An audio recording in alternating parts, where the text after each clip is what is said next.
Bien, bonjour à toutes et à tous.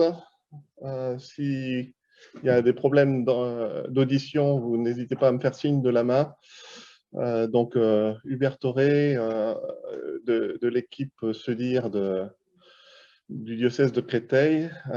Merci à tous ceux qui sont dans la salle d'avoir pris le temps de se déplacer à Créteil, à vous qui vous êtes connectés par Zoom. Il y a 5 ans, était publiée par le pape François l'exhortation Amoris Laetitia à l'issue du travail de 2 synodes.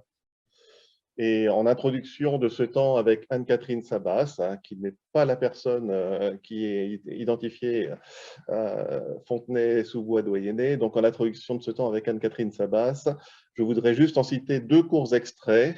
Au numéro 53, Pape François dit la force de la famille réside essentiellement dans sa capacité d'aimer et d'enseigner à aimer. Aussi blessée soit-elle, une famille pourra toujours grandir en s'appuyant sur l'amour. Et au numéro 57, je rends grâce à Dieu du fait que beaucoup de familles qui sont loin de se considérer comme parfaites vivent dans l'amour, réalisent leur vocation et vont de l'avant, même si elles peuvent tomber en chemin. Donc, les 2 heures que nous allons passer ensemble vont se répartir de la manière suivante. D'une part, un témoignage de Delphine, qui a eu recours au service d'Anne-Catherine Sabas et qui pourra nous dire ce qu'elle en a retiré. Et puis, on continuera avec une intervention d'Anne-Catherine Sabas qui va durer environ une demi-heure. Ensuite, nous nous mettrons en petits groupes et chaque groupe pourra élaborer 2 questions ou plus en fonction du nombre de personnes qui se seront connectées. On ajustera ça au dernier moment. Et ces questions, on les soumettra à Anne-Catherine qui prendra le temps d'y répondre. Et puis, s'il reste du temps, on pourra passer un temps avec des questions plus libres. Voilà. Et on équilibrera les questions entre la salle et les personnes connectées en fonction du nombre de personnes d'un côté et de l'autre. Je vous demande donc de continuer à garder vos micros fermés. Moi, je vais fermer le mien et il faut ouvrir celui de Delphine. Tu peux démarrer. Lorsque Claude et Hubert m'ont demandé de faire un petit temps de témoignage sur Anne-Catherine Sabas, et plus précisément sur ce que ma rencontre avec elle dans mes difficultés quotidiennes de maman solo avait pu m'apporter, j'avoue m'être dit par quel bout vais-je commencer, tellement Anne-Catherine est d'une part une femme plurielle, mais aussi tellement ce qui a pu s'échanger dans nos rencontres et séances de travail ont été nourrissants et salvateurs pour moi à une période où l'avenir me semblait si noir et si bouché. Je ne rentrerai pas dans le détail de la raison qui m'ont poussé à la rencontrer, par pudeur et confidentialité, mais lorsque le 17 janvier 2017, ma vie a basculé comme dans un mauvais cauchemar, j'ai eu l'impression qu'il n'était pas possible de se relever d'une telle épreuve. Fragilisée 1 an plus tôt par une séparation, je me retrouvais début 2017 devoir faire face en maman solo à l'épreuve la plus difficile de ma vie. J'ai eu la chance qu'une amie m'offre un livre d'Anne-Catherine Sabas, Le pouvoir d'être heureux. Je me souviens m'être dit, après avoir terminé cet ouvrage, que c'était certainement une personne comme cela qui pourrait m'aider. Si nos échanges ont été nourrissants pendant 4 ans, les séances de travail ont été source pour moi de renouveau, et plus exactement, cela a permis de modifier ma façon de voir les choses, et progressivement, ce qui me semblait si sombre commençait à s'éclairer. C'est finalement comme si j'avais changé de paire de lunettes pour regarder autour de moi. Je me souviendrai toujours d'une des premières phrases que nous avons échangées après avoir vidé mon sac. Anne-Catherine me disant qu'elle n'allait pas effacer ce qui s'était passé, mais m'aider à poser un autre regard. Ce qui m'a permis, 4 ans plus tard, de déplacer le curseur. Merci Anne-Catherine d'avoir osé me dire un jour, de façon un peu frontale, si je souhaitais que les choses négatives de ma vie continuent à me pourrir la vie, mes nuits et mes jours. Être parent solo, c'est non seulement un vrai défi, mais c'est aussi une grande aventure, comme vous le dites. Nous pouvons vivre heureux malgré certains problèmes qui sont insolubles dans nos vies et certaines difficultés. De ces réalités peuvent fleurir des choses positives. Merci à vous de m'avoir aidé à trouver un nouvel ancrage dans ma vie de parent solo. Donc, je suis Anne-Catherine Sabas et je remercie Delphine pour son texte très émouvant. Je disais tout à l'heure qu'un travail thérapeutique, c'était une rencontre en fait entre deux personnes.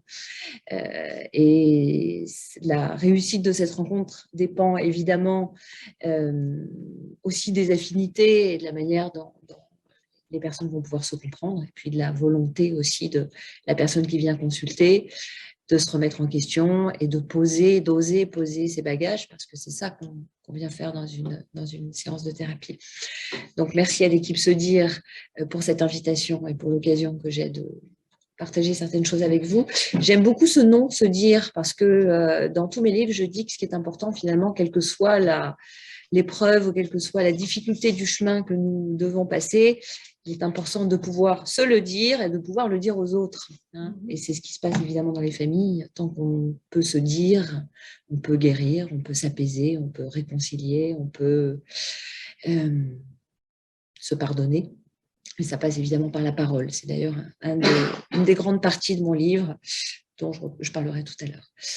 Voilà, donc je suis psychothérapeute depuis 23 ans, je crois maintenant, à Fontenay-sous-Bois. Je reçois donc en libéral des enfants, des parents, des couples parfois, des familles aussi, avec plusieurs optiques. Une de mes spécialités, entre guillemets, c'est l'accompagnement de ce qu'on appelle le syndrome de stress post-traumatique. Je dis souvent qu'on est tous concernés à des niveaux plus ou moins importants. Et puis un autre axe important, c'est vraiment tout ce qui tourne autour de la réconciliation et de la paix, qui est une grande obsession pour moi. Et évidemment, avant tout, la paix avec soi-même et avec son histoire. Donc, dans tous mes livres, je parle de ça.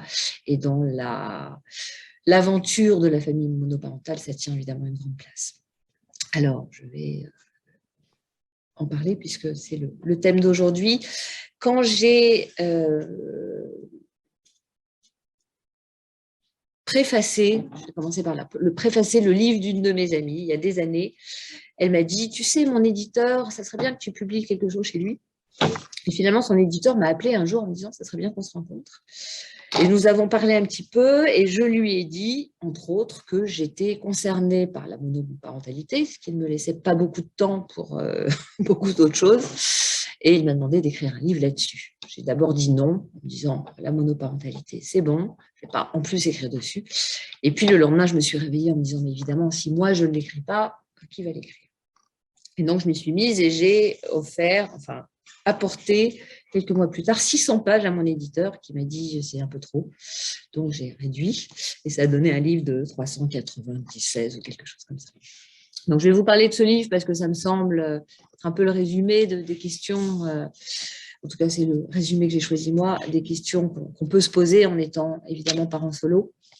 Je reçois évidemment maintenant beaucoup de gens qui sont concernés. C'était déjà le cas avant. J'ai évidemment, après avoir vécu ça aussi, des pistes nouvelles et puis peut-être une compréhension évidemment différente.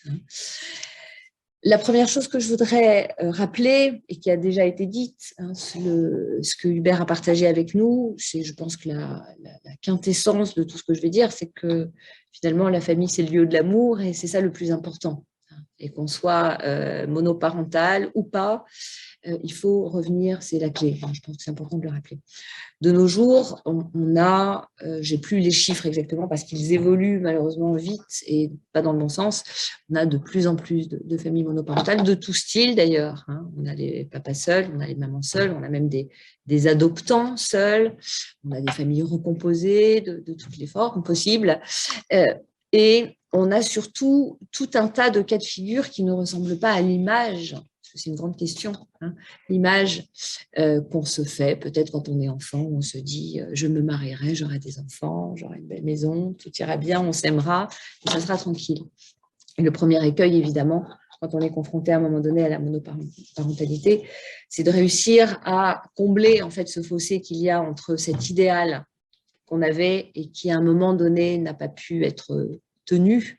Alors, par définition, l'idéal, ce n'est pas quelque chose qu'on peut atteindre. Vous êtes tous au courant que la perfection, c'est évidemment un chemin, une quête. On essaie de se rapprocher de quelque chose qui correspond à nos valeurs, qui correspond à nos rêves.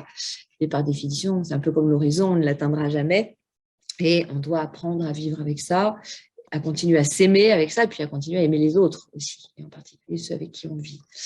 Et dans l'aventure de la monoparentalité, on va partir d'un événement qui s'appelle la séparation. Alors, j'ai listé dans mon livre plein de cas de figure, parce que la séparation, elle peut être parce que le conjoint décide de se séparer, elle peut être parce que nous décidons de nous séparer, mais ça peut être aussi d'un commun accord, mais ça peut être aussi des cas plus tragiques où vous vous retrouvez veuf, veuve à un moment donné, l'autre a eu un accident, une maladie, etc. Et la première chose, et c'est ce que je dis moi à mes patients, c'est ce que j'ai souvent dit à Delphine et à tout le monde, c'est que pour pouvoir aborder cette situation de la manière la plus légère possible, si tant est que déjà être parent soit quelque chose de léger, c'est pas vraiment toujours léger, c'est plutôt un bloc de responsabilité qui nous arrive dessus, mais là encore plus évidemment, il va falloir d'abord réussir à faire un deuil. Et c'est la première grande question. Et quand je dis un deuil, ce n'est pas un deuil, c'est des multiples deuils. Le deuil de l'histoire idéale qu'on n'a pas réussi à avoir ou à faire continuer, le deuil évidemment de la famille idéale, le deuil aussi du regard des autres, parce qu'on est à une époque où il y a tellement de choses, tellement de formes de famille aujourd'hui qu'on pense que la tolérance s'est étendue, mais ce n'est pas toujours le cas. Moi, j'ai entendu des parents solos me dire depuis que mon mari ou ma femme m'a quitté, on m'invite moins. Alors, on sourit, on se dit, ils ont peur que vous piquiez la femme du voisin, ou on essaie d'en rire un petit peu, mais c'est une réalité. C'est-à-dire que même dans le regard des autres, les parents seuls se sentent seuls, se sentent isolés et ne vivent plus la même chose. Donc, il va falloir accepter de tourner une page, d'habiter, si on peut dire, une nouvelle identité et de pouvoir se projeter différemment. Et ça, en fait, moi, dans le travail que je propose aux gens qui viennent me consulter, c'est une grande partie de ce travail-là. Parce que tous les deuils que nous n'avons pas faits et toutes les blessures qui ne sont pas complètement cicatrisées, elles vont peser sur notre quotidien, elles vont peser sur notre état, elles vont peser sur notre état général, évidemment physique, mais aussi sur la manière dont nous nous comportons. On fait souvent, je regarde l'heure en même temps, on fait souvent en tant que parent l'erreur, moi je pense que c'en est une, de se sacrifier complètement. Alors, vous comprenez bien que je veux dire qu'il faut quand même se sacrifier un petit peu en tant que parent. Il est évident que dans beaucoup de domaines, on va faire passer notre enfant avant nous. Parce que quand vous avez la grippe, qu'il est 2 heures du matin et que votre enfant est malade et que vous devez l'emmener à l'hôpital, vous n'allez pas lui dire « Oh, excuse-moi chérie, là, tu vois, je suis un petit peu fatiguée, donc on va attendre demain. » C'est évident que l'enfant va passer avant. C'est le sens de la responsabilité de parents. Mais quand on se retrouve soi-même avec des blessures, l'autre m'a quitté après m'avoir trompé avec la voisine, l'autre est mort après une maladie effroyable où j'ai dû l'accompagner pendant 2 ans, il y a plein de cas de figure. On arrive dans cette situation de parents solo avec des blessures qui sont à vif et qu'on doit, et parfois même un état dépressif. Et moi, ce que je rappelle aux parents dans ces situations-là, c'est qu'il va falloir prendre le temps de guérir. Il va falloir prendre le temps d'apaiser ça. C'est indispensable.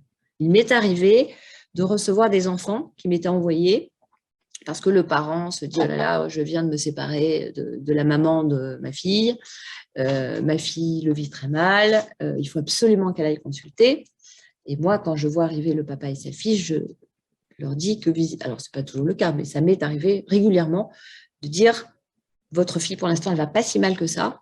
Par contre, je pense que vous, ça serait bien que vous puissiez vider un petit peu votre sac. » J'ai entendu des enfants me dire, j'en parle dans mon livre, je pense à une petite fille en particulier, me dire « Oh non, mais moi ça va, c'est papa qui va pas bien. D'ailleurs, je vois bien, il se retient, il a envie de pleurer, mais il se retient et il veut faire le fort, parce que c'est mon papa et qu'il est fort, mais en fait c'est lui qui va pas bien, c'est lui qu'il qui doit aller parler. Donc ça, c'est un aspect très important. Un parent qui va mal, il va avoir du mal à parler de certaines choses à son enfant. Il va avoir du mal à l'aider aussi à faire son deuil. Parce que la réalité de la vie, c'est que les choses changent, les choses se transforment, les choses bougent, les choses évoluent. Et nous, les humains, nous devons nous adapter à ça. Nous devons accepter ces processus. Nous devons accepter que des gens partent, des gens reviennent, qu'on doit changer de travail, qu'on tombe malade, etc., etc. Alors, il est évident, et je le rappelle aussi souvent, si on a la foi et qu'on croit en quelque chose, c'est un grand soutien, évidemment. Mais ça n'empêche que les épreuves, il faut quand même les traverser, soi-même, avec ses émotions, avec ses limites, etc.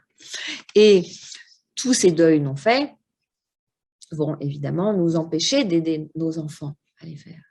Parce qu'un enfant, il doit apprendre aussi à vivre une vie différente. Alors, une vie différente parce qu'il n'est plus avec son papa et sa maman au jour le jour, ce qui déjà en soi est un deuil énorme à faire, mais aussi tout ce que ça va impliquer, c'est-à-dire peut-être moins de facilité financière, souvent pour les deux parents d'ailleurs. Les deux parents qui se séparent, ils vont devoir partager la maison ou l'appartement, etc. Donc il y a des choses qu'on ne pourra plus faire. Peut-être un déménagement, on risque de perdre des copains. Il y a beaucoup de choses qui se passent au niveau logistique, au niveau de l'organisation, qui doivent être absolument prises en compte. Je ne suis pas du tout ce que j'avais prévu de vous dire, peu importe. Voilà. Et l'enfant, pour pouvoir être accompagné là-dedans, il va falloir pouvoir en parler. Il va falloir pouvoir l'écouter aussi. Et un parent qui est triste, un parent qui est plombé par sa situation, qui ne s'est pas remis d'avoir quitté son ex-mari ou son ex-femme, ou qui est pris dans un divorce compliqué, conflictuel, parce que ça existe aussi malheureusement, peut avoir tendance, c'est très humain, c'est un réflexe qui n'est pas forcément le bon, mais en tout cas c'est un réflexe, de vouloir éviter certains sujets, alors que l'enfant va avoir besoin d'en parler. Il va avoir besoin que son parent entende et accepte que quand il vient là, il est obligé de quitter l'autre parent, mais c'est difficile. Et comment pouvoir accepter ça et accueillir ça si nous-mêmes, on en veut à l'autre parent de nous avoir quittés? Donc, il y a vraiment un chemin très important à faire pour le parent d'apaisement. Et puis, évidemment, d'apaisement du passé, de pouvoir dire à l'enfant qu'on peut en vouloir à l'ex-conjoint pour des choses qui concernent la relation qu'on a eue avec lui. Mais on peut quand même accepter et encourager et entendre que l'enfant aime son autre parent. Et c'est normal. Et heureusement qu'il l'aime. Parce qu'il se construit aussi avec ça. Donc, être parent solo, c'est devoir naviguer entre l'homme ou la femme qu'on est, le parent qu'on est, et qui, des fois, ont des sentiments contradictoires. Mais ça aussi, ça peut être nommé, ça peut être dit. Je crois que la grande leçon, et c'est la grande leçon de toutes les épreuves, c'est que chaque famille est unique, chaque humain est unique, et on fait avec ce qu'on peut. Mais ça aussi, ça peut être dit. En tout cas, bon, c'est très à la mode, ce que je dis, tous les petits le disent. La meilleure façon de s'aimer, d'aimer l'autre et de maintenir la paix, ou en tout cas la paix relative à la maison, comme ailleurs, c'est de pouvoir accepter nos fragilités, nos faiblesses, et de pouvoir construire une relation à partir de ça. De ne pas faire tout le temps semblant d'être quelqu'un d'autre qu'on est. C'est-à-dire de laisser une place pour pouvoir dire les difficultés, les fragilités, pour que l'enfant puisse les dire, mais que nous aussi, on puisse les dire. La question de la parole est très importante. Elle est importante aussi pour déculpabiliser l'enfant. Évidemment que les enfants, surtout jeunes, se demandent dans un coin, est-ce que c'est pas de ma faute si papa et maman se sont séparés? Il y a des histoires d'ailleurs qu'on me raconte parfois où moi j'ai entendu un petit garçon dire alors papa et maman ont séparé et juste avant il y avait une grosse engueulade à la maison et je m'étais fait gronder, j'avais fait une grosse bêtise et inconsciemment l'enfant se demande est-ce que c'est pas à cause de cette bêtise, est-ce que c'est pas moi qui suis la cause de ça? Bien sûr que non, un enfant n'est jamais la cause. C'est important de lui dire et de lui redire. pour ne pas lui faire porter quelque chose qu'il n'a pas à porter. Et puis, vous avez aussi les enfants qui veulent à tout prix essayer de remettre leurs parents ensemble. La plupart du temps, ça n'arrive pas. Alors, ça peut arriver. Il y a des parents qui se séparent et puis qui font ce chemin de réconciliation. Ça, c'est formidable. C'est quand même pas une majorité. Donc, l'enfant, lui, son travail, c'est de grandir, c'est d'aller bien. C'est pas de faire l'intermédiaire ou l'entremetteur, évidemment, avec ses parents. Et ça, c'est important aussi de lui rappeler, de rappeler à l'enfant que c'est pas parce qu'il va se retrouver l'homme de la maison ou la femme de la maison. Je connais un monsieur dont la fille qui a 14-15 ans se comporte comme une amoureuse. Elle prépare des petits repas à son papa. Il y a quelque chose qui est excessif là-dedans. Parce que, évidemment, quand on se retrouve seul avec un enfant, d'une certaine façon, on va faire couple. C'est évident, il y a deux personnes, c'est comme quand vous avez un colocataire, enfin, vous avez un seul interlocuteur. Mais l'enfant, il est quand même à une place différente. Et le risque, si vous faites trop couple, c'est qu'à un moment donné, il va se prendre pour ce que moi j'appelle le loup alpha dans la meute, c'est-à-dire le chef, alors qu'il a évidemment le droit de s'exprimer, d'être consulté pour beaucoup de choses. Et plus il va grandir, plus il aura cette possibilité-là. Mais il y a certaines choses du cadre et des règles que le parent doit poser. Parce que c'est le parent qui est le garant de la protection de l'enfant. C'est le parent qui est le garant de tout ce qui va, protéger, en fait, l'espace physique, l'espace psychique, etc. De quoi je peux vous parler d'autre ? La question du pardon. Alors, on l'a évoqué tout à l'heure avec une dame qui est ici. C'est un sujet important. J'ai parlé de réconciliation, de l'image idéale, la famille idéale. Derrière tout ça, il y a la question du pardon. Comment je peux pardonner à l'autre de m'avoir quitté ou d'être mort ? J'ai entendu, moi, des gens, et je les ai encouragés à dire qu'ils étaient en colère contre leur mari qui est mort, en les laissant tout seuls. C'est humain d'avoir ces sentiments-là. J'ai une grande affection pour Job. J'ai fait une conférence il y a des années sur Job, justement aux journées du pardon. J'aime beaucoup Job parce qu'il est plein de colère, il est plein de sentiments forts et qu'il chemine. Et qu'à un moment donné, il comprend que de toute façon, ce n'est pas lui le chef et qu'il faut qu'il devienne humble. Et j'aime beaucoup cette figure-là parce qu'on ne peut pas, les neurosciences nous le disent, on ne peut pas aller apaiser des traces traumatiques si on n'a pas pu prendre contact avec la blessure et donc avec tous les sentiments négatifs qui parfois nous habitent. Et évidemment, on va faire une différence entre sentir de la colère et puis aller l'exprimer. C'est deux choses bien différentes et on explique ça dans nos cabinets. Ce n'est pas parce qu'on est en colère contre quelqu'un qu'on va aller l'insulter, évidemment. Ça, c'est... Mais on va pouvoir reconnaître à un moment donné qu'il y a ces choses-là qui sont en nous, qui sont souvent le résultat d'une blessure, d'un sentiment de maltraitance, d'un sentiment d'abandon.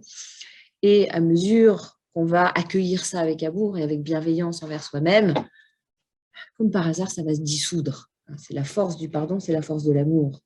Il y a, comment il s'appelle, Carl Rogers qui a beaucoup travaillé là-dessus, l'approche centrée sur la personne. Carl Rogers était psychothérapeute, mais aussi un formidable éducateur. Et Carl Rogers dit, c'est incroyable à partir du moment où j'accepte mon sentiment, où j'accepte mon défaut, où j'accepte ma limite, hop, je peux me transformer. C'est magique. C'est vraiment la magie du pardon et la magie de l'acceptation. Et donc, au moment où j'accepte que je n'en suis que là, quelque chose se libère, c'est la grâce qui arrive et qui permet de libérer. Et donc, dans ce cheminement de la monoparentalité, il y a la question du pardon. Je me pardonne, je décide de faire ce chemin de pardon à l'autre, évidemment, et puis à moi-même. C'est-à-dire que je me pardonne de ne pas avoir pu empêcher l'échec de ce couple. Si tant est qu'il y ait un échec, en tout cas cette aventure-là, cette crise-là. Parce que si je continue à rester figée dans un ressentiment, ça va être compliqué pour le présent, pour le futur, mais ça va être compliqué aussi dans le rapport à l'enfant. Parce que quand on se sent coupable inconsciemment, qu'est-ce qu'on va faire ? Qu'est-ce qu'on fait quand on se sent coupable ? on va trouver le moyen de se punir. C'est très simple. Hein? Donc, on va se mettre dans des situations qui nous font souffrir. Parce qu'on considère inconsciemment qu'on a échoué quelque chose et qu'on est coupable. Donc, c'est normal qu'on soit malheureux, hein, puisqu'on ne mérite pas d'être. Et je crois que cette aventure de la monoparentalité, mais on pourrait la transposer à plein d'autres situations, hein, de crise, de difficultés. Moi, j'accompagne beaucoup de gens qui sont dans des problèmes professionnels, qui se retrouvent après un harcèlement ou un licenciement à devoir se réorienter. C'est un petit peu la même chose qui se joue. Dans l'introduction de mon livre, j'ai cité Fernando Pessoa et un texte que je trouve magnifique. Faire de l'interruption un nouveau chemin, faire de la chute un pas de danse, faire de la peur un escalier, du rêve un pont, de la recherche une rencontre. Une rencontre avec soi-même, évidemment, une rencontre avec une nouvelle partie de vie, une rencontre aussi avec la maturité qu'on va découvrir chez nos enfants.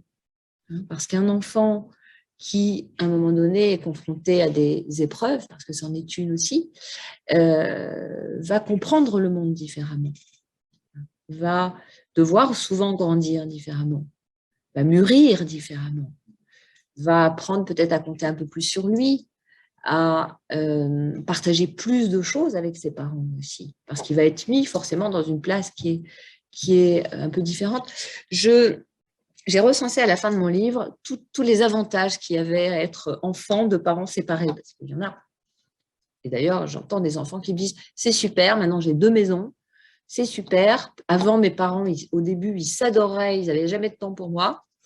Depuis qu'ils se sont disputés et qu'ils se sont séparés, alors on ne sait pas encore s'ils se remettront ensemble, mais pour l'instant, le papa vit dans un autre appartement. Quand je suis avec mon père, il a plus de temps pour moi. Quand je suis avec ma mère, il a plus de temps pour moi. » C'est important aussi de voir ça. On voit toujours la crise comme un drame, un malheur, mais la question, c'est qu'est-ce qu'on va en faire? Et certains enfants, ils trouvent leur compte et ne se gênent pas pour profiter aussi de la situation. Pourquoi je vous dis ça? Parce que j'ai vu tellement de parents culpabiliser et induire chez leur enfant un traumatisme qui n'était pas là. On a peur pour nos enfants. On a peur qu'ils ne réussissent pas à l'école. Alors on leur dit, dès qu'ils ont une mauvaise note, et l'enfant est terrorisé, il se dit, ça y est, je suis un cancre, j'aurai jamais mon bac. En fait, il a juste eu une mauvaise note. Je parle pour moi, là, parce que mon fils a eu une mauvaise note il y a 2 jours, et sur le moment, je me suis dit, oh là là. Puis après, je lui dis, non, mais t'inquiète, c'est pas grave. Hein. Mais nos peurs, évidemment, elles se transmettent aussi. Donc, si on imagine que l'enfant va être complètement traumatisé et qu'il s'en remettra jamais, la manière dont on va le considérer va être pesante pour lui. Il ne s'agit pas de nier la souffrance, surtout pas. Il ne s'agit pas de la balayer ou de la minimiser. Il s'agit de faire aussi confiance. Parce que je crois que c'est aussi notre rôle de parents. C'est avant tout notre rôle de faire confiance à ce qu'on appelle la résilience. Cette capacité, la résilience, pour ceux qui vous connaissez ce terme, voilà. Résilience, à base, c'est une propriété physique. Quand vous tirez sur un élastique, il reprend sa forme initiale. Parfois, il casse, mais c'est quand même rare. Les êtres humains, il n'y en a pas beaucoup qui cassent. L'être humain est capable de surmonter des choses incroyables. Quand même. Mais cette résilience, elle doit être accompagnée. Elle doit être aidée.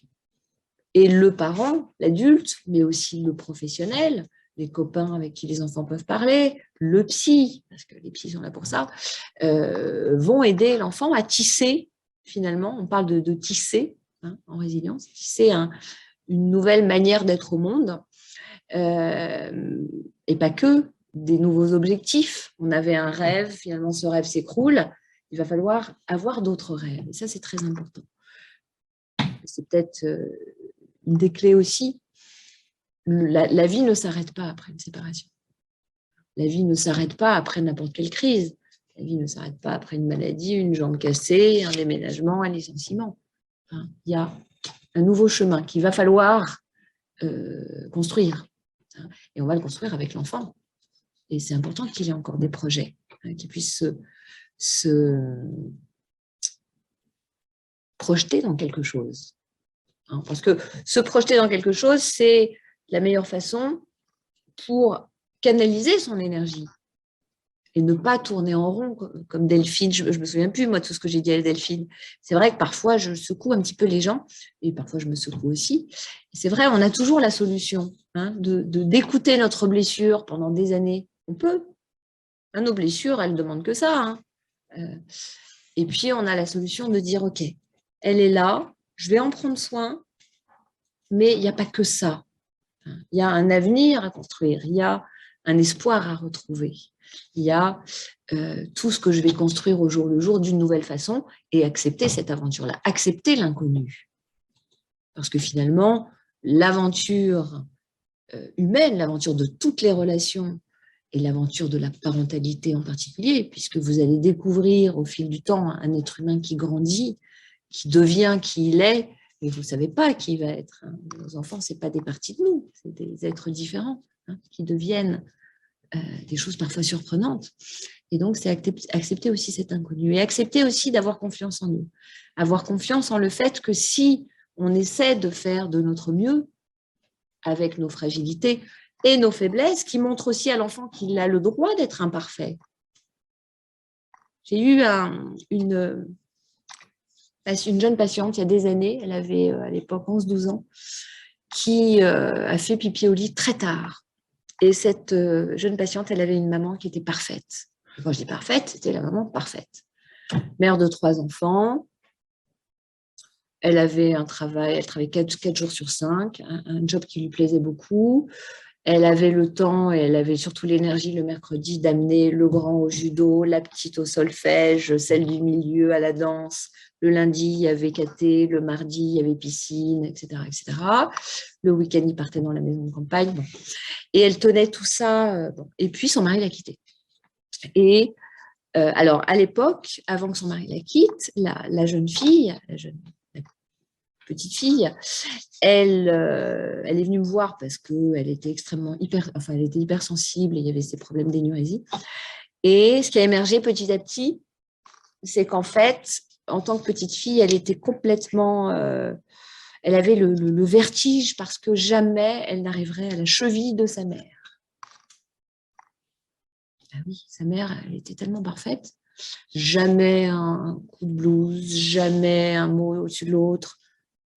Incroyable, incroyable. Et cet enfant, elle ne pouvait pas se projeter dans une vie de femme parce qu'elle savait qu'elle n'arriverait jamais à faire autant que ça. Et puis, des années plus tard, la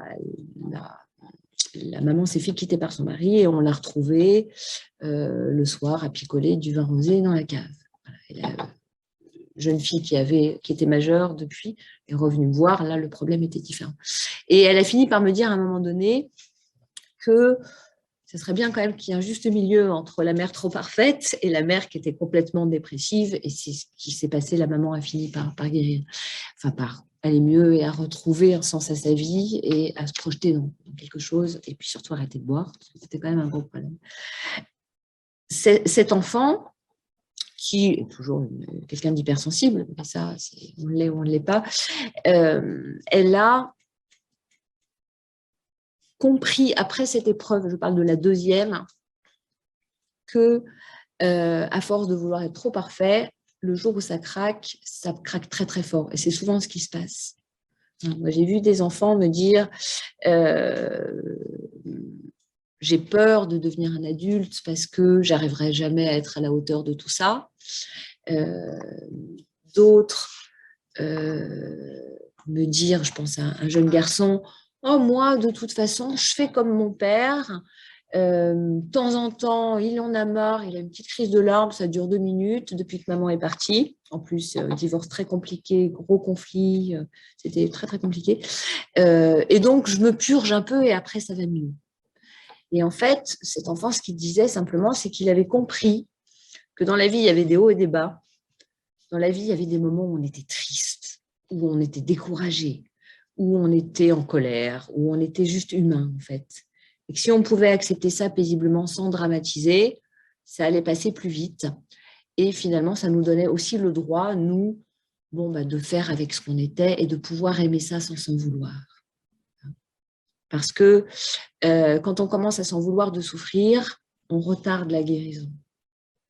Et ça, c'est une grande leçon. C'est qu'on peut accepter que voilà, il y a une partie qui va être en chemin, et puis on va cheminer avec ça, on va cheminer avec nos blessures, avec nos nouvelles façons de vivre qu'il va falloir construire, qu'il va falloir créer. Mais si on accepte ça, si on n'est pas dans la révolte parce qu'on n'accepte pas ce qui s'est passé, on va pouvoir se réinscrire dans cette vie. On ne peut pas avoir un pied dans le passé qui dit « moi, je ne veux pas quitter le passé, c'était comme ça, que ça reste comme ça », et puis un pied dans un présent qui est du coup bancal. Hein.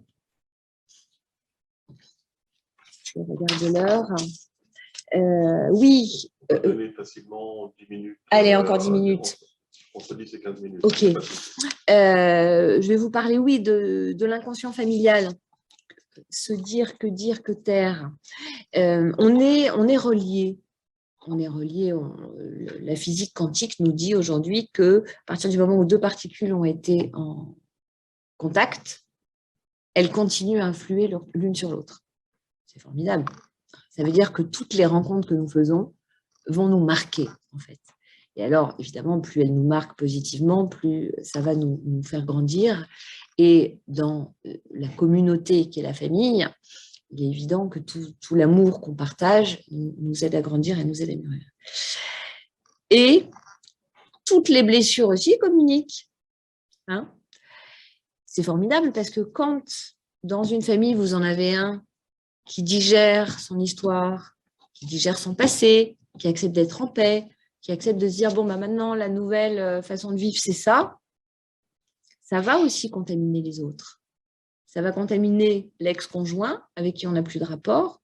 Ça, c'est quelque chose de formidable. Hein. Moi, quand je fais travailler quelqu'un qui est en colère contre son ex et qui n'arrive pas à lâcher l'affaire, quand je le fais cheminer en lui proposant d'écrire une lettre, qu'on n'enverra pas évidemment, heureusement, pour arriver à digérer ses sentiments, ses émotions, etc.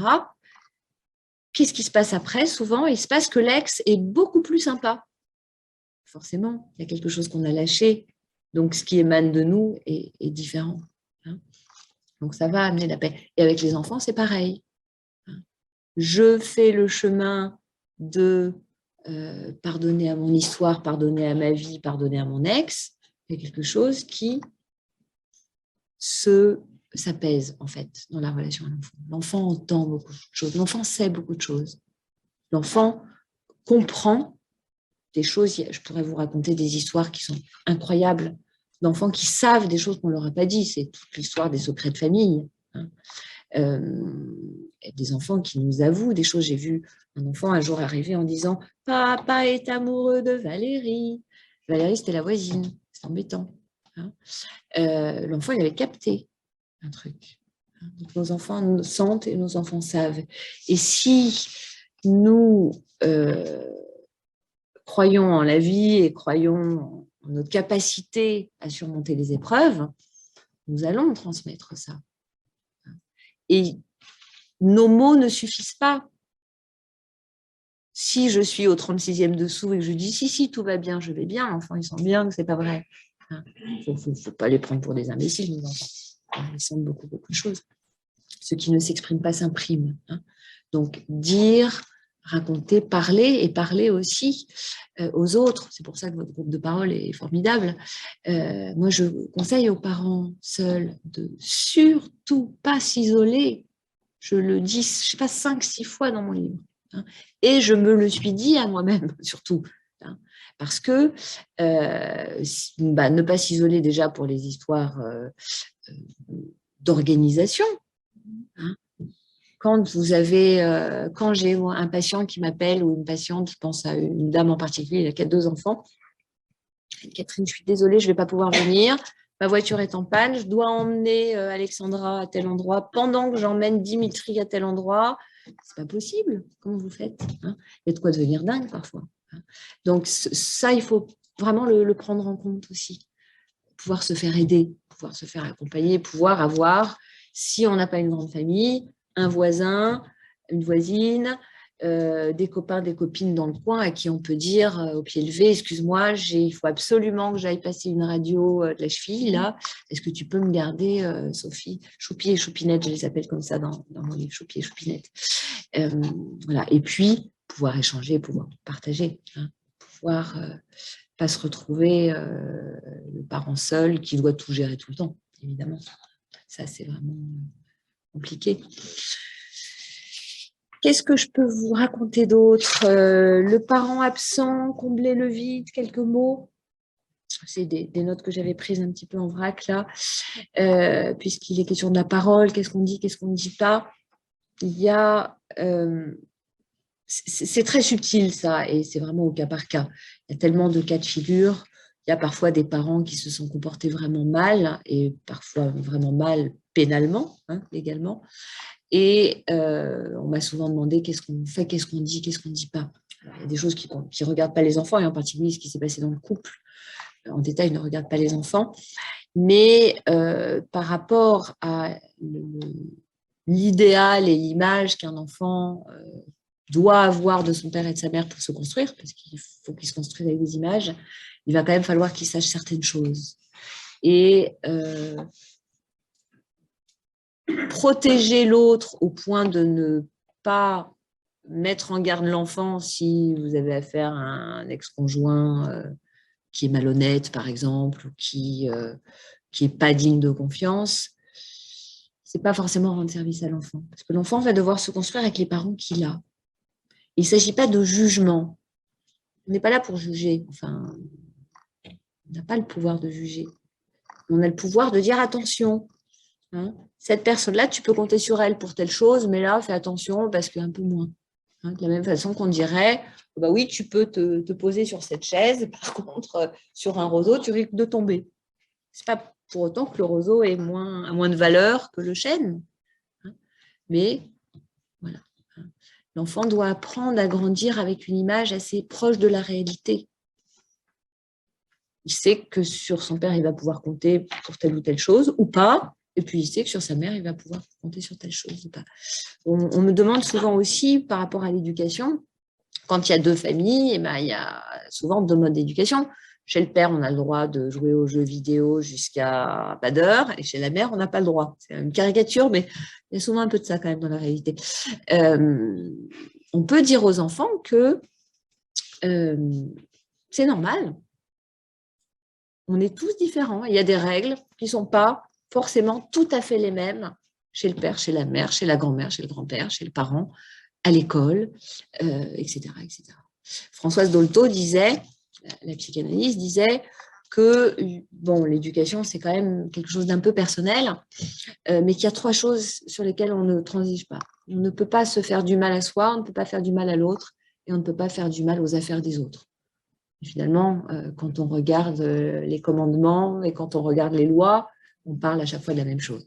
Alors après, que vous soyez couché à 9h30 ou à 9h45, ça, c'est chaque parent voit. Et l'enfant doit comprendre que, bah oui, chez son père, il a le droit de manger des chewing-gums, et chez sa mère, il n'a pas le droit.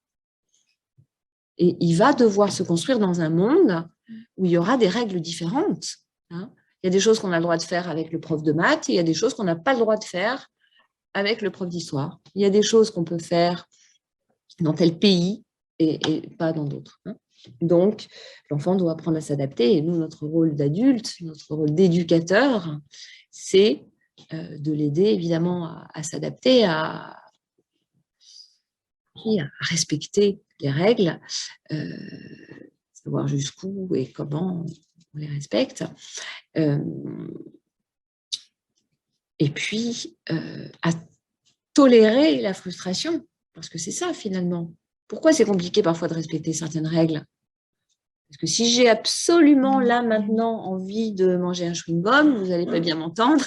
Et donc c'est une règle qui est évidente. Hein, mais ça peut entraîner une frustration. Là. Voilà. Et le rôle du parent, c'est d'apprendre à son enfant petit à petit qu'il va être capable d'apprendre à tolérer les frustrations. Parce que c'est la base de la vie en société. Et ça, c'est un grand sujet qui revient dans toutes les consultations de familles monoparentales, et qui revient pour toutes les familles monoparentales, et qui revient très régulièrement pour moi, je vais parler avec Cédric qui est là et qui pourra en témoigner, poser un cadre, c'est la partie ingrate du rôle de parent. Souvent, surtout pour les mamans. Hein. Les mamans, on aime bien, enfin moi en tout cas, faire des bisous, des câlins, des cadeaux, puis faire le gendarme. Ah, qu'est-ce que c'est? C'est dur, hein, c'est dur parfois. Hein, parce que ça nous frustre nous-mêmes. Moi, ça me frustre, j'ai envie de faire plein de cadeaux à mon enfant. Et puis, il y a des moments où non, il ne mérite pas vraiment, où il ne faut pas, où ce n'est pas le moment. Et donc, voilà. Mais notre rôle, c'est d'accepter, hein, d'aider l'enfant à comprendre que dans la vie, on ne peut pas avoir tout ce qu'on veut. Et c'est seulement à ce prix-là qu'il pourra devenir un adulte responsable, un adulte qui sait se maîtriser, un adulte qui peut créer des liens avec les autres. Donc, l'amour, oui, évidemment. Il y a une parole de Guy Gilbert que j'aime beaucoup, qui dit, j'en parle dans mon livre, qui dit que nos enfants ont besoin d'adultes qui sont à l'écoute, qui sont généreux, qui sont compatissants, mais qui sont intraitables sur le cadre, sur certaines règles, sur la loi, hein, sur la protection, sur certaines valeurs.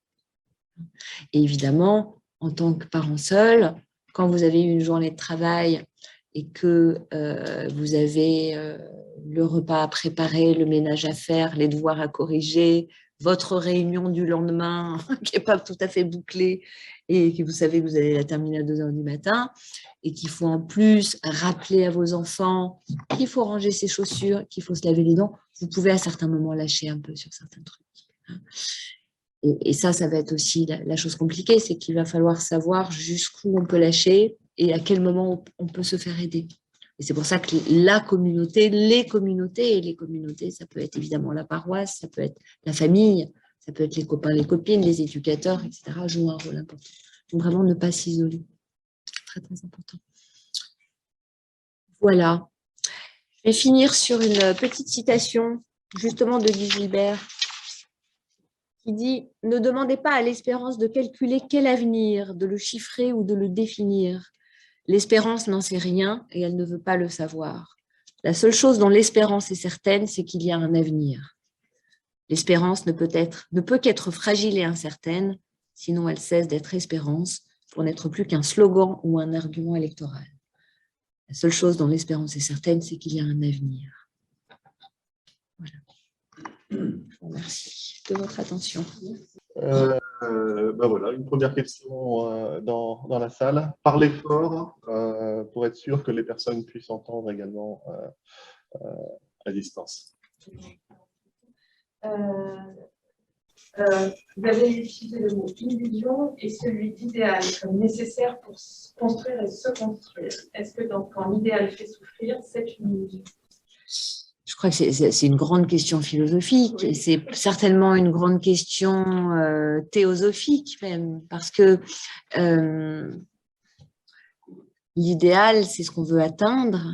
L'idéal, c'est la perfection, c'est Dieu, c'est la vertu. Qu'est-ce que c'est l'idéal? Et l'illusion, c'est ce qui nous empêche de voir la réalité. Et pour pouvoir se rapprocher d'un idéal, il faut bien partir d'une réalité. Hein, ça pose la question de ce clivage, ce fossé entre ce qu'on est vraiment et ce qu'on voudrait être. Et en même temps, pour pouvoir s'améliorer, on doit avoir un idéal, on doit avoir un objectif, on doit avoir une vision, on doit avoir un modèle. Mais si ce modèle, on le vit comme trop parfait, hein, c'est vrai que nous, les catholiques, au niveau humilité, humiliation, parfois, on est un peu les champions du pauvre pécheur. Hein. Attention, on doit pouvoir s'aimer suffisamment pour se croire capable de se rapprocher de notre idéal et pas se condamner parce qu'on s'en sent trop loin et trop indigne. Ça, c'est la première chose. Je ne réponds pas tout à fait à la question, je vais y revenir, je me suis laissée entraîner. L'illusion, elle nous fait plaisir, des fois, elle nous soulage et elle peut être utile un temps. D'ailleurs, notre cerveau sait très bien faire ça. Ça s'appelle le déni, le refoulement, hein, tous ces processus dont Freud a parlé, qui nous permettent de ne pas être heurtés par une réalité qui serait trop brutale. J'ai une de mes patientes qui a appris un jour que son mari l'avait trompée 27 fois. D'accord ? 27 fois. Moi, chaque fois que je vois cette femme, et elle chemine pour apprendre petit à petit, elle est toujours passée par lui, pour apprendre petit à petit à digérer, elle est en état de choc. Hein. Chaque fois que je la vois, j'ai les larmes aux yeux. Hein. Et elle chemine vers la sortie de l'illusion. C'est compliqué, mais si elle l'avait fait d'un coup, elle aurait été internée en psychiatrie, cette femme. Ce n'était pas possible, ce n'était pas humainement tolérable. Hein. Donc, elle sort petit à petit de l'illusion, et à mesure qu'elle sort de l'illusion, elle voit son idéal, les deux sont liés d'une certaine façon, hein, qui se casse la figure pour arriver dans cette réalité qui est au milieu, qui est que son mari est imparfait et qu'elle ne peut pas compter sur lui et qu'elle a le cœur en mille morceaux. Alors l'idéal, il peut faire souffrir s'il est, comment dire, s'il nous condamne, s'il nous fait nous voir comme, comment dire, oui, s'il nous enferme. Après, il y a des idéaux qui sont extrêmement meurtriers. Hein, le nombre de gens qui ont été tués au nom d'idéaux, au nom de Dieu. Hein.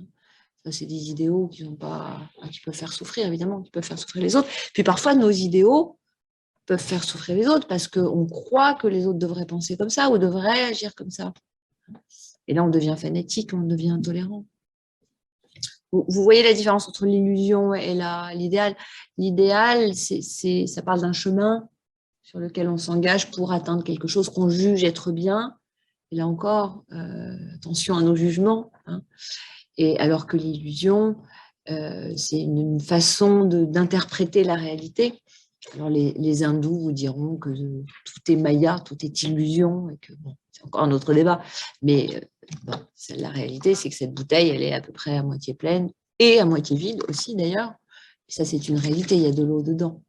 Si je regarde avec des lunettes, je vous dis, ah bah, dans ma bouteille, il y a de la chaux, il y a un liquide blanc, c'est une illusion. Hein, une illusion d'optique créée par ce masque. Finalement, est-ce que notre chemin d'être humain, en famille ou pas d'ailleurs, n'est pas tout simplement de nous départir petit à petit de nos illusions sur nous-mêmes, sur les autres, et de pouvoir continuer à nous aimer quand même. Parce qu'au début d'une rencontre, la rencontre amoureuse, c'est plein d'illusions. L'autre est merveilleux, l'autre n'a que des qualités. Puis il se dit la même chose, l'autre. Hein. Il croit aussi qu'on n'a que des qualités, et puis il s'aperçoit petit à petit, finalement, pas tellement. Et c'est ça le chemin, c'est comment on peut être en paix, être heureux dans ce monde où nos illusions tombent les unes après les autres. C'est Christian Bobin, je crois, qui dit, qui est un chrétien convaincu, qui dit, un poète magnifique, qui dit « Ce que je crois de l'autre m'empêche de le connaître. » L'illusion que j'ai de toi m'empêche de savoir qui tu es vraiment et d'aller te rencontrer là où tu es vraiment. Et là où on peut vraiment tisser quelque chose de vrai.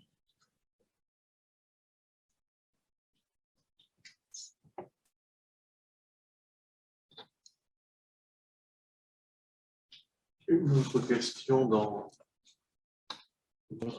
la salle. Quand vous posez la question, c'est votre masque.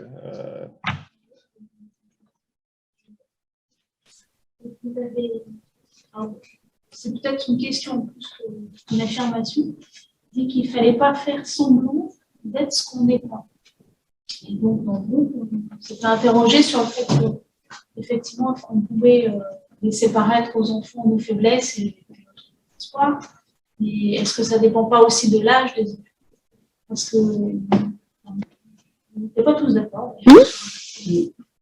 Peut-être que les enfants ont aussi besoin de sentir qu'on est fort, même si on n'y est pas. C'est-à-dire qu'on fait face. Oui, alors, l'âge des enfants, évidemment, est très important. Après, il y a plein de choses dans nos vies, plein de situations dans nos vies où on ne se sent pas capable, mais on peut le devenir capable. Quand vous prenez un nouveau boulot, par exemple, vous paniquez totalement, parce que vous dites comment je vais faire pour apprendre ça en 3 semaines, vous savez que vous allez apprendre. Et ça n'enlève pas la panique, mais au moins, ça met en perspective. Voilà. Et il est tout à fait possible de dire aux enfants, t'inquiète pas, je vais trouver la solution. Hein? C'est-à-dire, oui, aujourd'hui, je suis fatiguée ou triste, mais t'inquiète pas, demain, on trouvera la solution. Hein, c'est pas je suis capable de tout tout le temps. Non, ça n'existe pas, personne. Et c'est pas je suis capable de rien non plus. Il y a des choses où on est plus fort que d'autres et plus opérationnel et plus efficace et plus fort, oui. Et puis, on peut à certains moments ne pas être fort, mais faire ce qu'il faut pour le devenir. Hein, t'inquiète pas, on va trouver la solution. L'enfant, il a besoin d'entendre ça. Il a besoin d'entendre, je pense, que dans la vie, il y a des problèmes. La vie, c'est quand même, il y en a beaucoup. Tous les jours, on en a des problèmes. Pour venir ici, il a fallu que je résolve le problème de où j'allais garer ma voiture.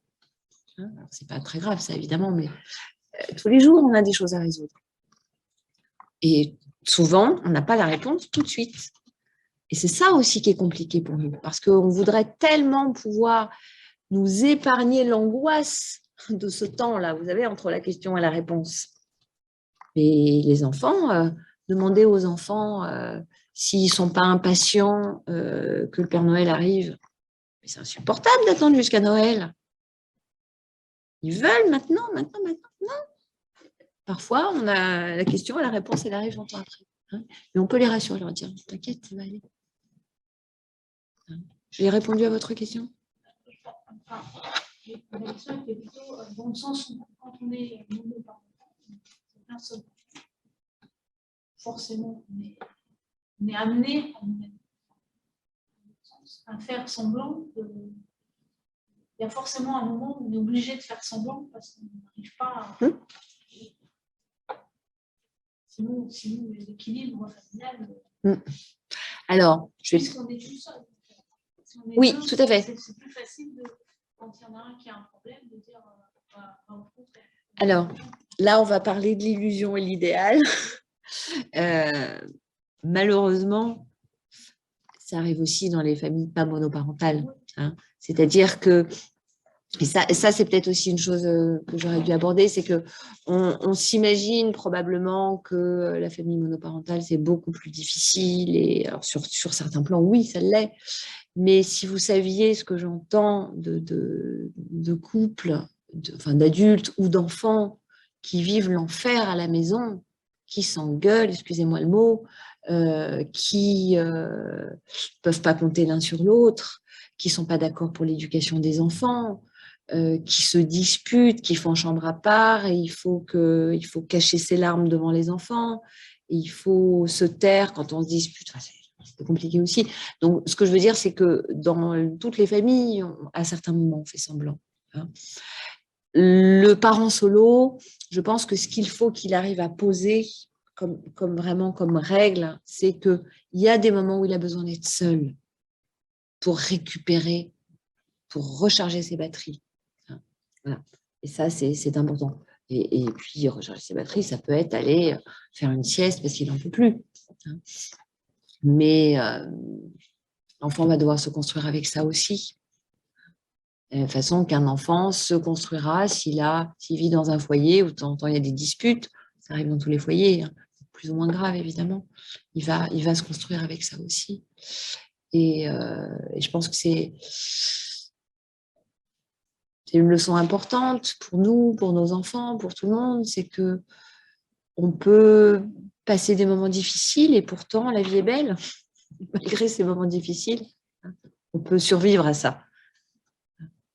On peut survivre à des moments où on n'arrive pas à faire semblant et où on craque. Et l'enfant, il va survivre aussi. Alors, j'ai craqué, ça va mieux après. Je crois qu'il faut vraiment dédramatiser la douleur. Ça fait partie de la vie. On est dans une société où il faudrait être tout le temps en forme, tout le temps jeune, tout le temps parfait, tout le temps. Non, c'est pas ça la vie. La vie, on souffre, on meurt, on pleure, on a plein de moments joyeux, on aime, mais parfois on se dispute. C'est ça la vie. Les feuilles, elles tombent et puis elles repartent après.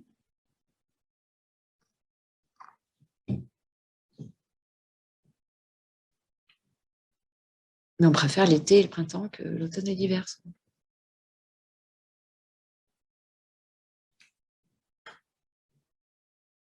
Moi, je m'étais posé une question qui avait surgi il y a quelques mois. Des familles qui ont, là, le père et la mère sont séparés, se mettent ensemble avec chacun arrivant avec ses enfants. Les enfants cohabitent, c'est une nouvelle famille secrète cohabite pendant un certain nombre d'années et il y a un nouveau séparation. Donc ces enfants qui ne sont pas biologiquement frères et sœurs deviennent très proches quand même. Oui. Et là, il y a séparation, et il n'y a pas le fait qu'on se revoit comme des frères et sœurs, puisque là, il y a vraiment éclatement. Et je ne m'étais jamais posé la question, et quand j'ai appris ça, je me suis dit comment ça va se passer pour ces enfants-là. Alors, ça dépend des âges, là, pour le coup. Moi, j'ai un copain qui a élevé, je ne sais plus si c'est les 2 ou 3 enfants de sa compagne. En fait, elle s'est séparée du papa de ses enfants quand les enfants avaient, je ne sais plus, 4 et 6 ans. Je crois qu'il y avait 2 enfants. Elle s'est mise avec ce monsieur et lui, il a élevé les enfants. Et ils ont fini par se séparer 20 ans plus tard. Et il est le beau-père des enfants. Il a des liens exceptionnels avec. Et en plus, leur père biologique s'est très peu occupé d'eux. Et donc, voilà, il est le beau-père et il a des liens exceptionnels. J'ai plusieurs histoires comme ça. Après, moi, je pense que si, dans le cas que vous énoncez là, si les parents le peuvent, parce que parfois les parents qui se séparent, ils ne veulent plus entendre parler de leur passé, et ça c'est dommage. Il faudrait qu'ils puissent favoriser que les enfants restent en contact. Moi, j'entends des enfants qui me disent, je pense à une jeune fille en particulier, elle dit ma sœur, et puis à chaque fois elle dit non, enfin c'est pas ma sœur, c'est la fille de mon beau-père. Alors je lui dis, bah, tu peux dire ta sœur de lait. C'est une expression qui dit quand on est élevés ensemble, on est frères et sœurs de lait. Ah ouais, c'est bien ça, la sœur de lait. Voilà. Mais en fait, ils n'ont aucune goutte de sang en commun. Mais ils vivent sous le même toit, avec les défis inhérents aux fratries, les rivalités, le territoire, et puis aussi la complicité et les belles choses qui peuvent être partagées. Donc, et puis parfois, ils ne s'entendent pas du tout. J'ai une histoire là comme ça. Alors, la dame a 2 enfants. La grande, bon, c'est pas ce qui nous intéresse. Un petit qui a 11 ans. Elle s'est remise en couple avec un monsieur qui a un fils. Son ex, à lui en fait voir de toutes les couleurs. Elle veut absolument réussir à le faire rompre avec sa nouvelle compagne. Et donc, le petit est manipulé. Et à chaque fois qu'il vient avec son enfant, donc chez sa compagne, enfin, ils vivent ensemble, mais à chaque fois qu'il a son fils, il l'a en garde alternée. Le fils, quand il rentre, il dit « Oh oui, on a joué avec… bon, peu importe son prénom. » Et puis, on s'est un peu disputé. Et l'autre fois, il avait un petit bleu sur la main, 2 petits gars qui jouent ensemble de 11-12 ans, vous imaginez. Hein, moi, j'en ai un à la maison, c'est un peu sportif des fois.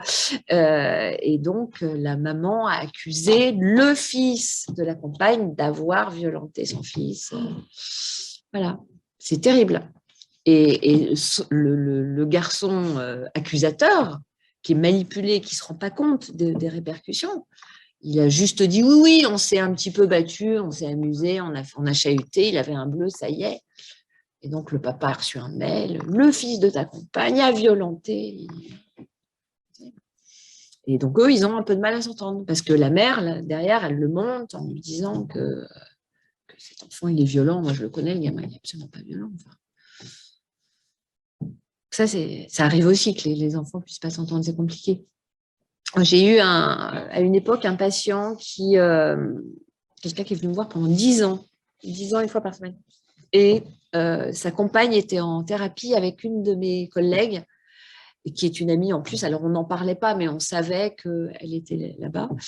Et donc, c'était une famille recomposée. Lui avait eu donc son enfant, Théophile, avec une femme qui s'occupait pas tellement de son fils. Et puis, il s'était remarié donc avec Sylvie, qui, elle, on parlait de l'illusion et d'idéal, elle n'avait jamais connu son père. Donc, elle avait une espèce d'illusion quant à la famille, la paternité, un truc un peu nébuleux.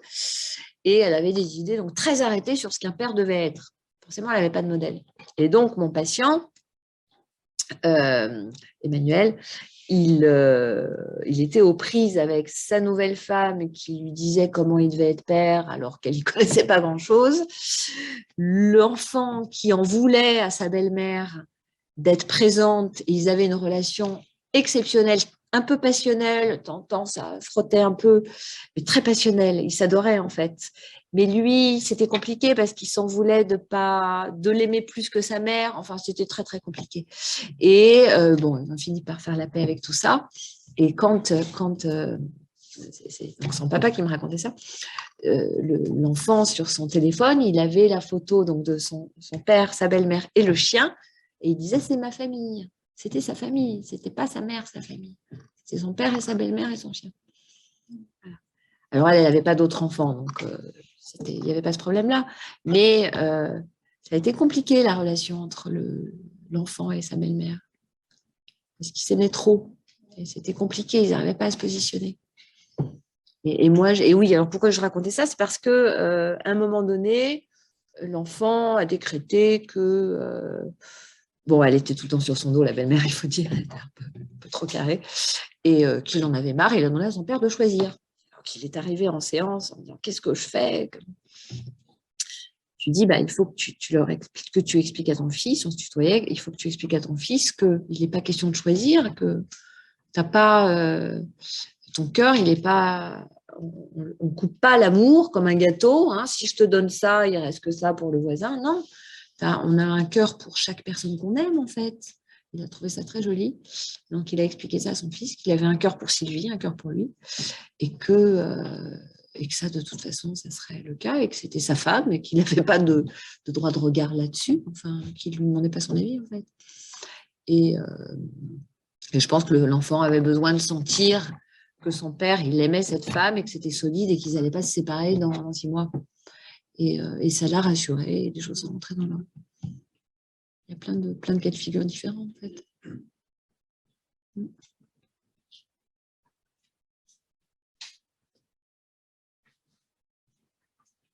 D'autres questions? Des questions pour les personnes connectées?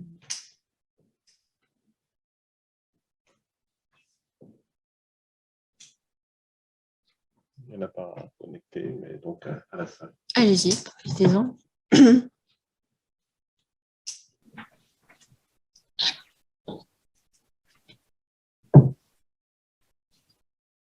Quand on se sépare, on a tendance à cacher ce qui arrive vraiment aux enfants.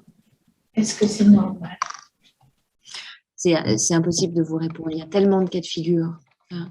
Je pense qu'on protège les enfants en leur cachant la vérité. Alors, ça dépend de quelle vérité, hein, et ça dépend de l'âge de l'enfant. Et ça, c'est vraiment au cas par cas. C'est-à-dire que ce dont je vous parlais, la personne dont le mari a été 27 fois, enfin, a été infidèle avec 27 femmes différentes. Hein. C'est pas, il a, voilà, 27 femmes différentes en 15 ans quand même. Hein. Il a découvert qu'il avait une addiction, enfin c'est encore un autre sujet, mais les 2 filles de ma patiente qui sont des féministes convaincues du coup, qui ont 18 et 21 ans je crois, ça fait quelques années qu'elles disent à leur mère, parce qu'elles devaient avoir senti certaines choses que la mère ne savait pas et ne voulait pas comprendre, et ça fait des années qu'elles disaient à leur mère, tu devrais te séparer de papa, tu devrais te séparer de papa. Et à un moment donné, mais bon, elles étaient grandes déjà. Je crois que c'est la petite qui a dit à la mère, mais en fait, je suis sûre que papa t'a trompée. Elle a dit oui, beaucoup de fois. Elle ne va pas te donner les détails. Voilà. Mais elles étaient aussi en âge de comprendre ce que c'est qu'une infidélité, etc. Après, J'ai une patiente qui a un petit garçon. Elle l'a élevé pratiquement toute seule. Il a 2 ans et demi, 3 ans maintenant. Elle, c'est une femme brillante, universitaire, qui est surefficiente, comme on dit maintenant, et qui a donc eu cet enfant avec cet homme qui très vite s'est avéré à s'en occuper, puis déserter en fait la famille. Il l'a embêté dans un divorce compliqué, à vouloir prouver qu'il était un bon père, à demander plein de choses, et puis finalement, le droit de visite, il ne l'utilise même pas. Et donc l'enfant, qui n'a jamais vécu avec son père, qui s'appelle Camille, maintenant, alors l'enfant, c'est un enfant précoce aussi, moi je ne l'ai jamais rencontré, mais sa mère m'en parle, je pense qu'il doit avoir un QI juste phénoménal, comme la mère d'ailleurs.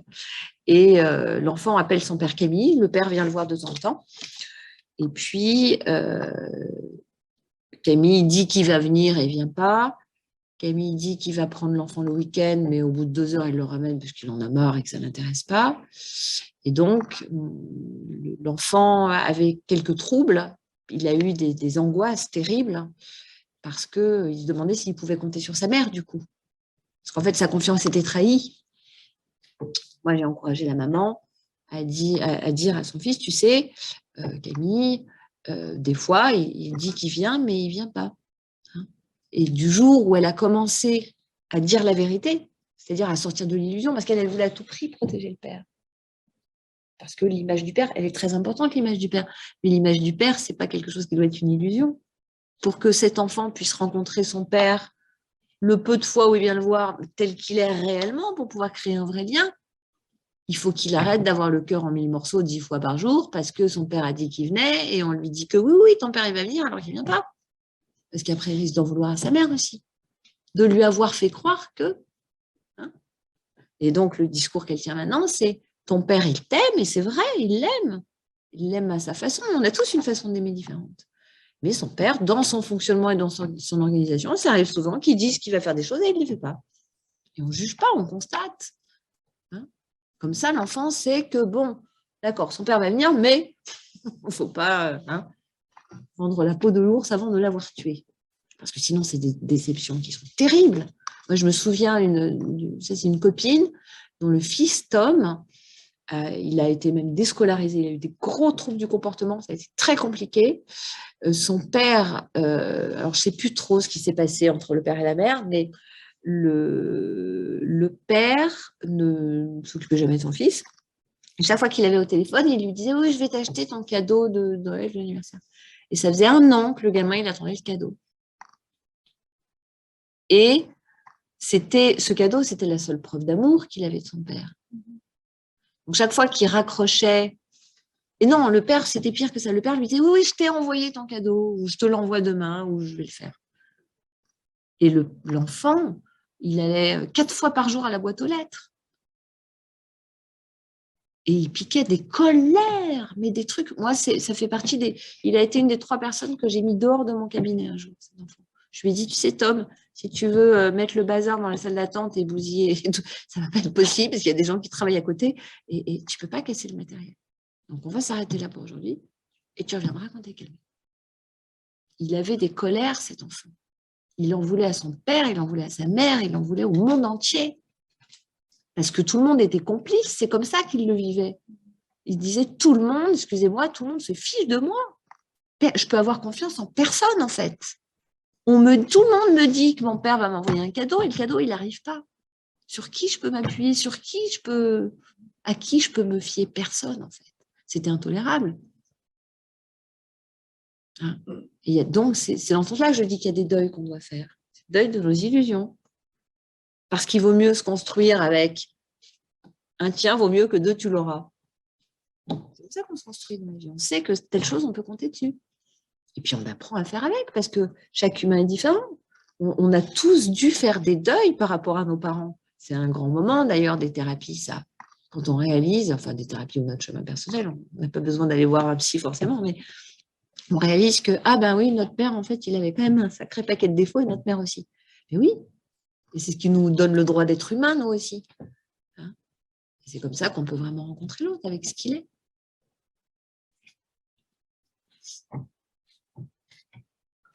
On a une question à distance. Oups. Donc, on a une question à distance. Genoveffa, c'est à vous.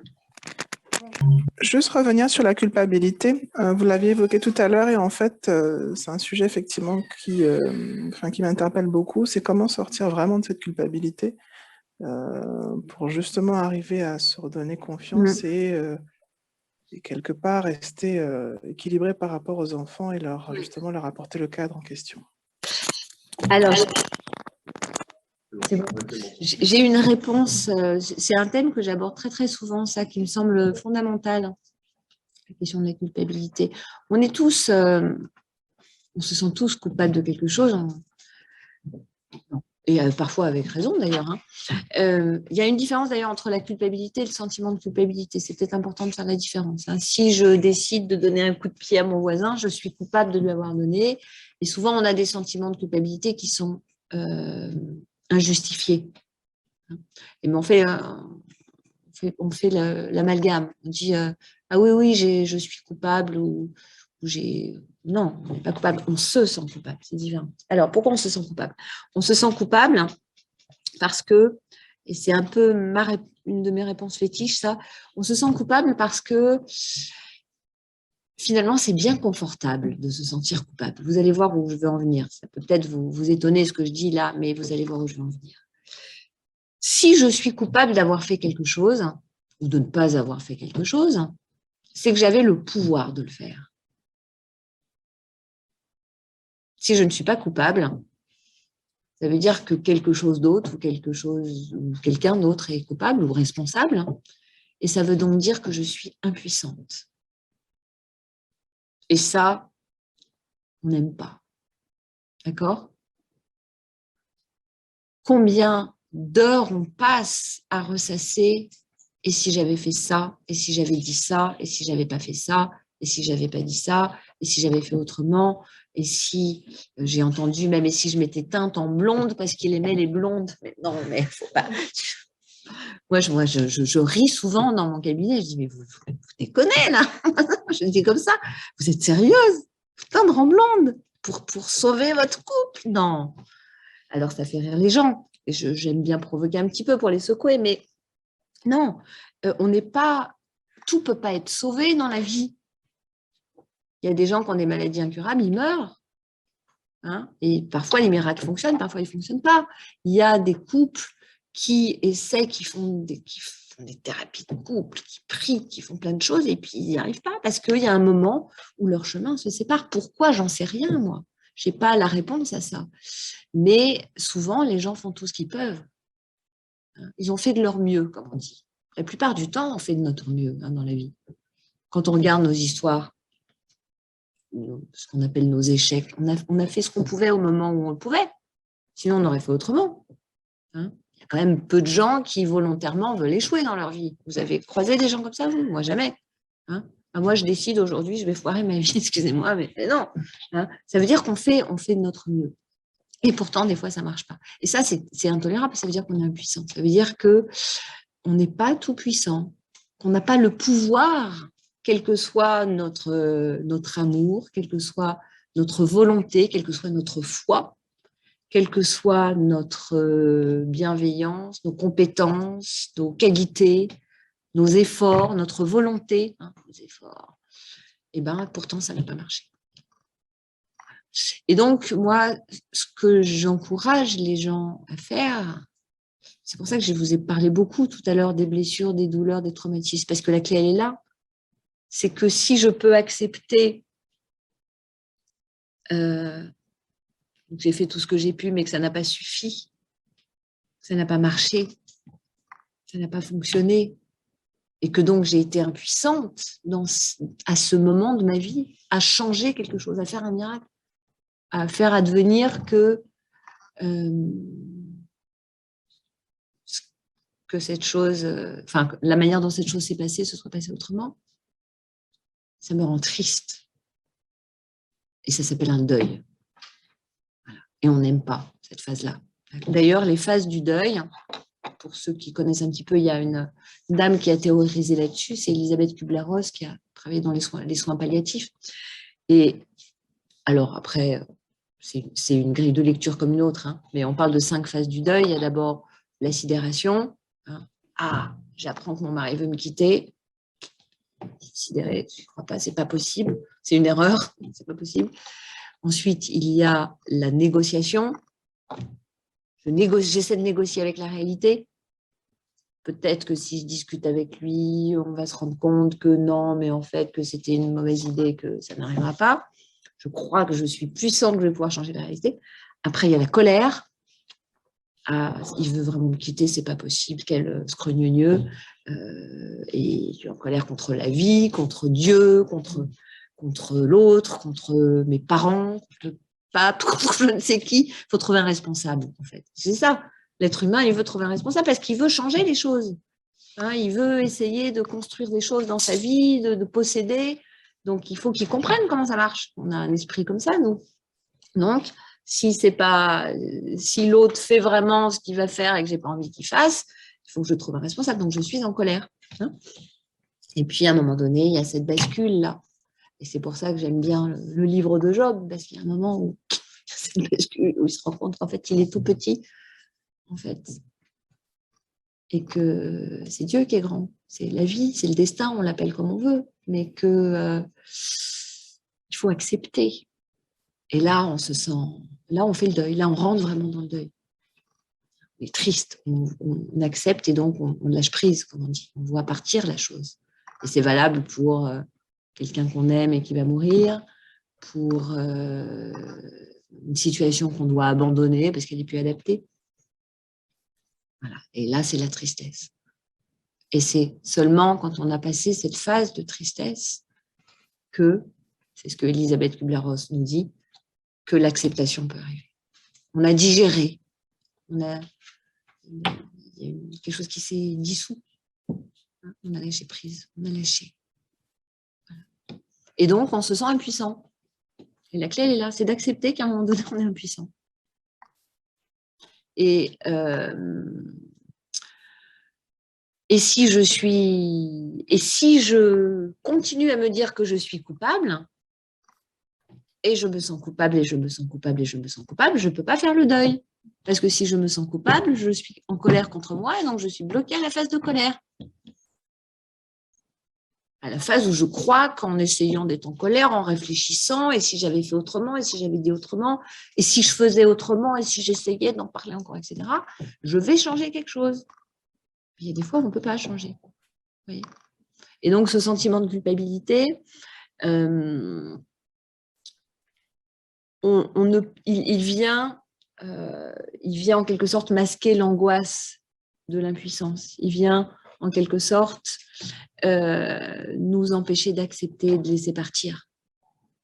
Voilà, donc il peut être utile à un moment donné. Et il est utile quand il nous amène à nous améliorer, évidemment. Hein, c'est parfois parce qu'on se sent coupable qu'on essaie de se dire la prochaine fois je ferai mieux, ou je vais essayer de m'améliorer. Donc il n'y a pas que du négatif là-dedans. Mais ça peut être... Hier, j'ai eu une séance en visio avec une jeune femme. C'était bouleversant. C'est une jeune femme qui est dépressive à un point. Et pour la première fois hier, j'ai eu peur. J'ai eu peur qu'elle décide un jour de passer à l'acte. Vraiment, j'ai eu peur. On fait des séances en visio parce qu'elle habite loin de mon cabinet. Et en fait, cette jeune femme, elle a eu une relation avec un homme qu'elle a connu, elle avait 16-17 ans, même avant, je crois. Et beaucoup d'idéaux, beaucoup de rêves, etc. Et elle était toujours beaucoup plus investie que lui dans cette relation. Elle croyait qu'elle se marierait avec lui, qu'elle aurait des enfants. Enfin bon, c'était l'homme de sa vie. Et lui, voilà, donc régulièrement, ils se séparaient. Et quand il se séparait, elle a connu quelqu'un d'autre. Et elle démarrait une relation avec l'autre. Et puis finalement, le premier la reprenait, donc elle rompait. Voilà. Et pendant 5-6 ans, elle a vécu comme ça. Et moi, quand elle est venue me consulter il y a 1 an et demi, elle se retrouvait dans une situation. Il y en a un qui habite à 300 km, donc ils ne se connaissent pas, ils ne peuvent pas. Voilà. Et Donc, avec le premier, elle s'est paxée. Et avec le deuxième, non. Mais le deuxième, finalement, maintenant, elle est avec lui parce que c'est enfin vraiment rompu avec le premier. Mais le deuxième ne sait pas qu'il y a eu un pax avec le premier, qu'elle a contracté au moment où elle n'était plus avec le deuxième. Bon, enfin, un truc compliqué. Et elle se remet de la rupture avec le premier parce qu'elle a compris que lui, en fait, Jules, on n'avait pas grand-chose à faire d'elle. Elle s'investit dans la relation avec le deuxième et elle se sent hyper coupable, mais à un point terrible. Et pour la première fois hier, elle a pu le dire. Moi, je me creusais la tête. Cette femme, elle va très mal. Elle a une image d'elle qui est horrible. Et hier, en l'écoutant, j'avais envie de pleurer. Je me disais, et je cherchais, et moi, je prie intérieurement. Je demande, c'est quoi le truc qui va l'aider? Parce qu'il y a des moments où ça ne vient pas. Hein. Et à un moment donné, la question, c'est qu'il faut qu'elle avoue au deuxième qui veut vivre avec elle et avec qui il y a une belle histoire qui se construit, qu'elle n'a pas encore dénoncé le Pax avec le premier. Mais le Pax, il est daté d'un moment où elle venait de rompre avec le deuxième et il ne pensait pas qu'elle avait rejoint son ex. Vous voyez un peu l'histoire. Et donc, elle se sent incapable de lui dire. Parce qu'elle, ce qu'elle sait, c'est qu'elle avait quand même été entre les deux pendant 5 ans. Même si c'était jamais en même temps, c'était quand même bon. Et elle a un sentiment de culpabilité. Et en fait, hier, à un moment donné, j'ai mis le doigt là-dessus. Et heureusement, parce qu'elle a ses idées noires et régulièrement. Et puis de toute façon, peut-être qu'un jour, elle se foutra en l'air. C'est comme ça qu'elle le dit. Et hier, vraiment, pour la première fois, j'ai paniqué. Et je lui ai dit, mais Léa, il va falloir que vous vous pardonniez. Et en fait, j'ai senti que c'était ça. Alors, j'y suis allée. J'ai senti que c'était ça, le truc. Mais avant, je ne le savais pas. C'est venu hier. Là. Et je lui ai dit, il va falloir que vous vous pardonniez. Parce que vous avez fait ce que vous avez pu, comme vous avez pu. Et je lui ai même dit, vous savez, si j'étais prêtre, je vous dirais que Jésus vous pardonne. Et elle a souri un petit peu. Et je lui ai dit, je pense que même si je ne suis pas prête, je peux vous le dire. Il me dit, il faut que vous vous pardonniez, là. Et elle s'est mise à pleurer, à pleurer, à pleurer, à pleurer. Je lui ai dit, vous avez fait ce que vous avez pu. C'est comme ça. Et quand je suis sortie de cette séance, j'ai fait... J'en ai des frissons. Non, mais vraiment, c'était... Voilà, sentiment de culpabilité. Et je lui ai dit, bah, il faut... De toute façon, si elle se marie un jour avec lui, ils vont bien voir qu'il y a un pacte sur son livret de famille. Je lui ai dit, de toute façon, il y a plusieurs solutions. Ou vous le gardez pour vous, et auquel cas, vous allez passer votre vie à déprimer, et vous allez dépenser un argent fou à me consulter pour rien. Je le dis comme ça. Ou vous le dites à monsieur numéro 2 et il vous quitte. Bon, bah, au moins, vous serez en règle, ça sera réglé, vous pourrez passer à autre chose et votre vie, elle ne fait que commencer. Ou vous lui dites et il ne vous quitte pas et là, vous avez tout gagné. Mais de toute façon, vous serez soulagé. Vous êtes obligé de lui dire. Vous êtes obligé. Et puis, je lui dis, mais quand on est coupable de quelque chose, on purge une peine. Je dis à moins d'avoir torturé l'humanité entière et d'être condamné à 247 ans de prison, ce qui n'arrive quand même pas souvent. Enfin, il y a un début et il y a une fin. Si vous ne croyez pas, vous avez assez purgé, là. Vous n'allez pas vous faire sortir de prison, là. C'est pas un peu le moment, c'est bon, là. C'est bien, vous avez bien purgé votre peine, là, ça y est. Hein, faire 1 an et demi que vous êtes... c'est pas mal, quand même. Je parle comme ça aux gens. C'est bon, là. Hein, la sentence, on peut la lever, peut-être, quand même. Là.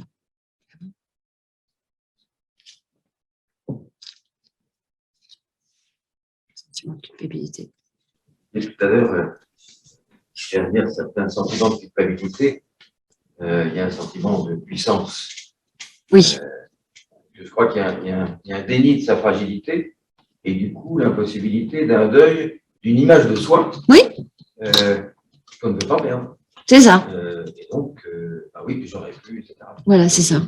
Et ça, je crois que c'est assez fréquent, bon, c'est partout, c'est chacun, comment on a construit, mais un refus d'une image, Oui. comme tout à l'heure, l'idéal. Et si on ne reconnaît pas ça, on va se pourrir la vie avec cette image de soi à laquelle on ne correspond pas. Et donc, on est tout le temps dans la et dans la tristesse. Oui, oui. Mais c'est compliqué parce que et je pense que c'est pour ça que se rappeler qu'il y a plus grand que nous, c'est un grand soutien, parce que notre nature, on va dire animale, est basée sur la force. Et c'est aussi parce qu'on est fort et qu'on a résisté aux prédateurs, aux tribus qui voulaient nous voler le feu, quelles que soient nos croyances par rapport à la préhistoire et tout ça. Mais on a besoin aussi d'être fort pour vivre. On a besoin d'être fort déjà dans la cour de récré quand vous avez le petit copain qui veut vous piquer le ballon. On a besoin d'être fort pour décrocher un boulot, être le meilleur à l'entretien. On a besoin, voilà. Donc c'est le paradoxe de l'être humain, c'est qu'il doit développer ses forces tout en restant conscient de ses faiblesses. Et c'est pas facile, c'est pas facile.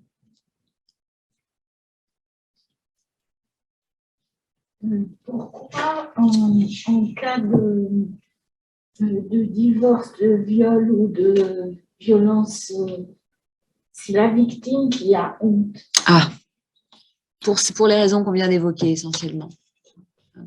Alors, la honte, c'est un...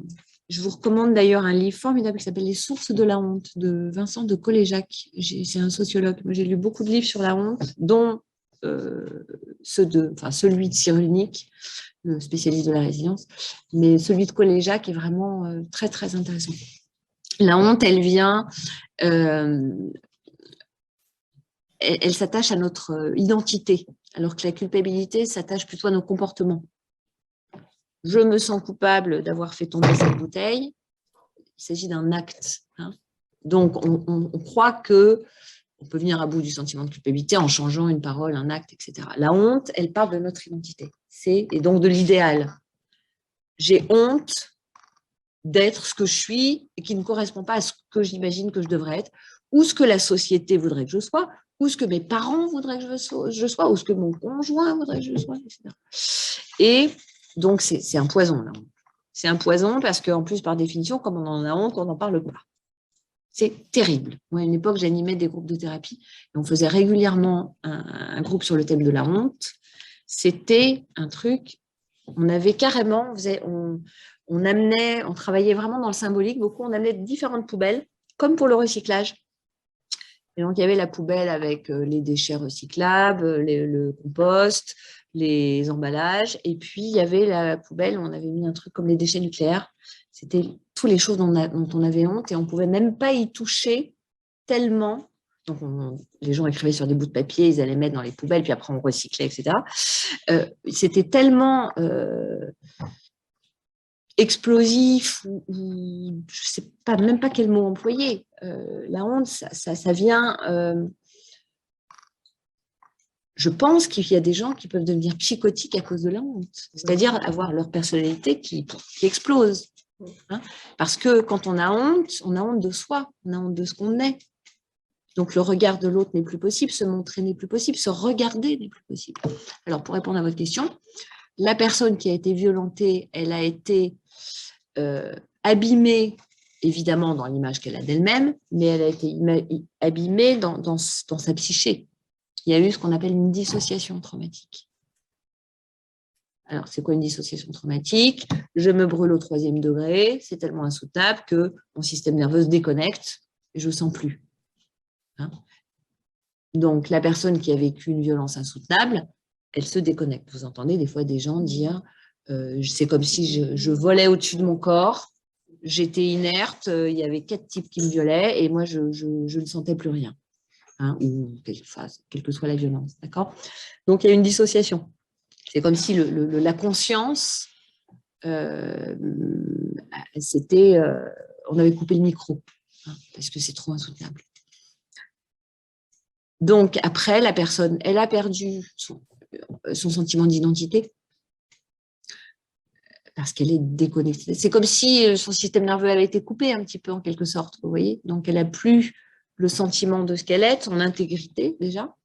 Et puis, elle a été, là, c'est un peu l'histoire des neurones miroirs, elle a été souillée par l'autre, par la violence. Elle a reçu une espèce de charge vibratoire, électrique, comme si quelqu'un lui avait vidé ses poubelles sur la tête, en fait.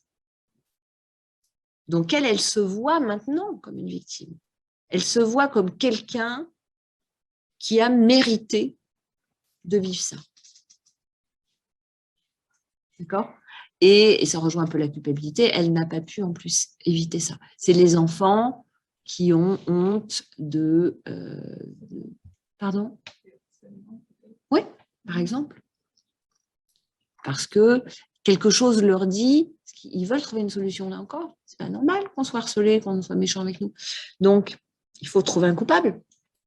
Donc, s'il n'y a pas de coupable au fait que je suis née handicapée, j'ai été harcelée, je ne sais pas, enfin, toutes les choses dont on peut avoir honte, hein, ou je ne suis pas comme on voudrait que je sois. Moi, je me souviens d'un patient qui disait moi, je suis chômeur, arabe, homosexuel, qu'est-ce qu'il disait d'autre ? Communiste et artiste. Et voilà, il avait commencé comme ça. Je trouvais ça... J'avais souri. Il me disait, vous comprenez, j'en ai eu honte pendant... Enfin, il parlait surtout de son homosexualité. J'en ai eu honte pendant des années, puis un jour, j'ai décidé que maintenant, c'est les autres qui auraient honte de ne pas être tolérants avec moi.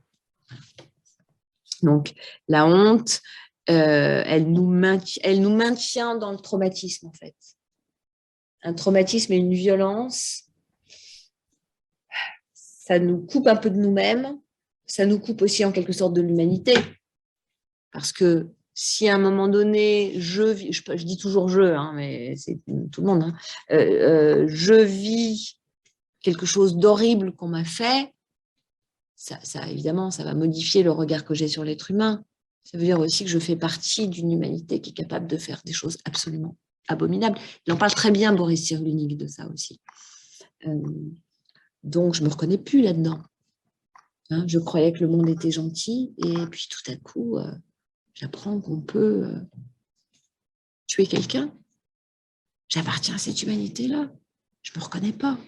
Hein, quelque chose qui est comme si le sentiment d'appartenance, il était éclaté. Hein.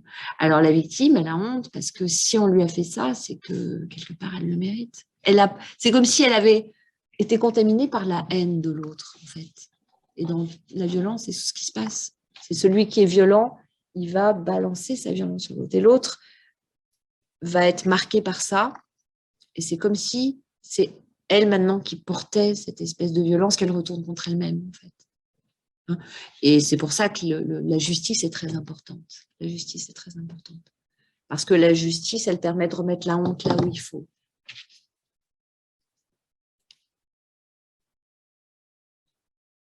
Combien de victimes j'ai entendu dire, je pense à une... Enfin, qu'elles avaient honte de ce qu'elles avaient vécu. Et moi, je leur dis, et je prends parti, il y a beaucoup de psys qui ne le font pas, mais moi, je le fais, parce que moi, je suis comme ça, je suis faite comme ça. Je dis, mais ce n'est pas vous qui devez avoir honte. C'est l'agresseur qui doit avoir honte. Hein? Et en plus, la honte, elle est contagieuse.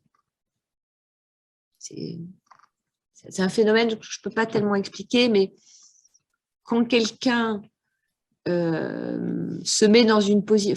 je crois que Freud, il en parle aussi. Il dit, son père, un jour, pendant la guerre, a dû descendre du trottoir parce qu'un officier allemand, ils étaient juifs, le père était juif, un officier allemand l'a fait descendre du trottoir. Parce qu'il avait son étoile jaune, il n'était pas digne de marcher sur le trottoir.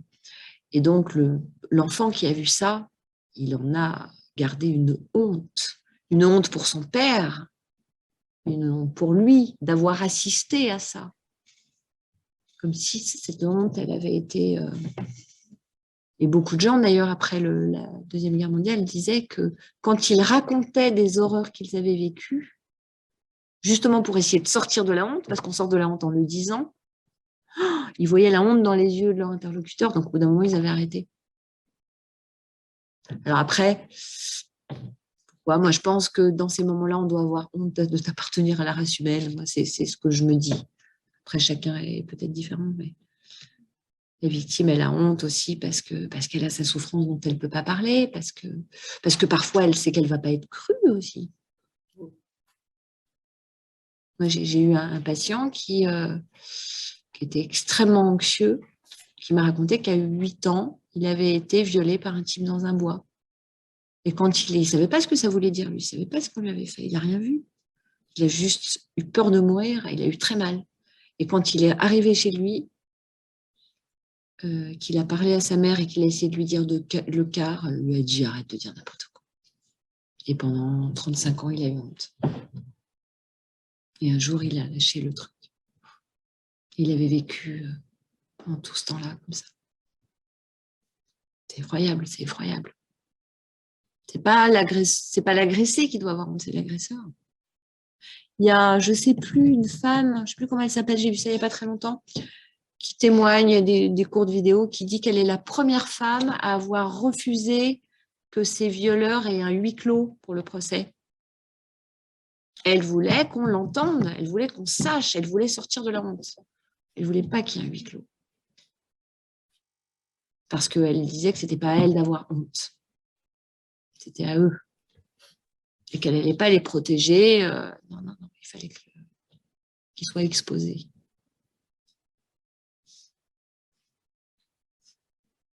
Voilà, et puis après, évidemment, on sort de la honte, on revient toujours à la même chose, en acceptant notre histoire, en acceptant qui on est, en acceptant notre histoire, nos parents, l'histoire de nos ancêtres. Parfois, on a honte de l'histoire de nos ancêtres. Ah oui, mais c'est eux, c'est pas nous. Mais ça, il y a des guérisons aussi, là, qui sont importantes. On a un grand-père qui a fait des choses pas bien pendant les guerres, ou une mère qui... Un jour, j'ai reçu une dame. Première séance, elle m'annonce qu'elle a été violée par son oncle. Deuxième séance, battue par son premier mari. Troisième séance, sa fille ne veut plus la voir. Et quatrième séance, je me demande qu'est-ce qu'il faut. C'était... Hein. Et puis, quatrième ou cinquième séance, elle arrive, elle s'assoit sur le fauteuil, elle baisse les yeux. Et là, je sens que ça va être... Et j'imagine 2-3 choses qu'elle va pouvoir me dire. J'ai une petite idée déjà de la lourdeur de la... Elle va me dire. Et elle n'y arrive pas. Elle baisse les yeux. Elle me dit, il faut que je vous dise quelque chose. Je ne l'ai jamais dit. Prenez votre temps, tout le temps. Et puis, si ce n'est pas aujourd'hui, ce sera la prochaine fois. Puis, à un moment donné, elle lève les yeux et elle a du mal. Et bon, elle finit par me présenter. Elle a tellement honte qu'elle ne peut pas le dire en 2 phrases. Il faut d'abord qu'elle réussisse à trouver la force de poser le contexte, parce qu'on ne sait jamais. À mon avis, se dit-elle, si moi je la juge, et si je les jugeais, je ferais un autre métier. C'est ce que je dis. Vous croyez que si je jugeais les gens, je pourrais faire le métier que je fais? Je serais une fleuriste, je leur dis. Donc bon, elle finit par m'expliquer que quand elle était petite, après que son premier mari n'ait pas réussi à l'étrangler et que je ne sais plus quoi, et que ses parents ne veuillent plus la voir, etc., et qu'elle n'arrivait pas à nourrir ses 2 enfants. Et là, je sais ce qu'elle va me dire. Et que donc, elle a dû se prostituer. Et moi, je sens des larmes qui montent. J'ai envie de la prendre dans mes bras, cette femme, et de lui dire, mais ça va, hein? Et je ne le fais pas. Je ne suis pas là pour faire ça, évidemment. Et elle me dit, j'ai tellement honte, j'ai tellement honte, j'ai tellement honte. Et je lui dis, mais je ne sais plus, enfin, elle voudrait presque, elle me dit, je me serais flagellée, tellement j'ai honte, jamais j'ai dit ça à personne. Et je lui dis, mais on pourrait aussi vous donner une médaille, en fait, parce que vous avez été capable d'aller faire quelque chose qui vous a coûté autant pour nourrir vos enfants. Est-ce que vous l'avez vu comme ça? Puis là, elle a pu croiser mon regard parce qu'elle n'avait pas pu avant. Je lui ai dit, c'est peut-être grâce à ça que vos enfants ne sont pas morts de faim. On n'en sait rien, mais qui sait? Qui peut juger? Voilà. Et quand elle est sortie, cette femme-là, elle avait les yeux comme ça. Moi, je me retenais pour ne pas pleurer parce que c'était bouleversant. Et quand elle est revenue la fois d'après, elle m'a regardé dans les yeux, elle m'a serré la main. Elle pouvait me regarder dans les yeux. Elle était redevenue humaine à ses yeux. À ceux du monde, ça n'avait pas changé, mais aux siens, à ses propres yeux. Elle était libérée.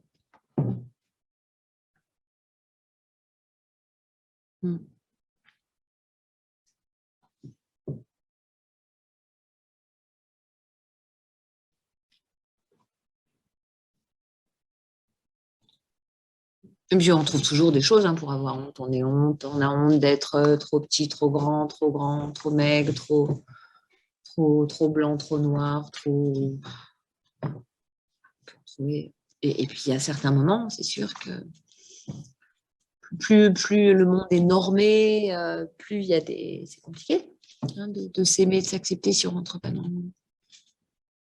Est-ce que la nature, elle rentre dans le moule? Quand vous regardez les arbres, est-ce qu'ils poussent tous droits avec tous le même nombre de feuilles? Bien sûr que non.